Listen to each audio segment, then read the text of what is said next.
నన్ను బ్రోవమని చెప్పవే సీతమ్మ తల్లి, నన్ను బ్రోవమని చెప్పవే, నన్ను బ్రోవమని చెప్పవే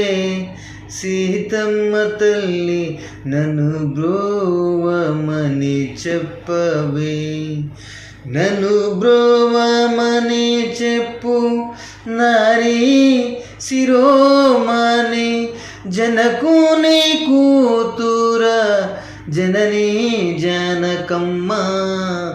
నన్ను బ్రోవమని చెప్పవే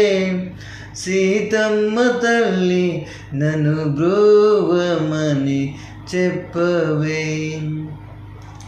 అద్రిజ వినూతుడు భద్రగిరీశుడు, నిద్ర మేల్కొను వేళ నిరతరో బోధించి, నన్ను బ్రోవమని, నన్ను బ్రోవమని, నన్ను బ్రోవమని చెప్పవే సీతమ్మ తల్లి,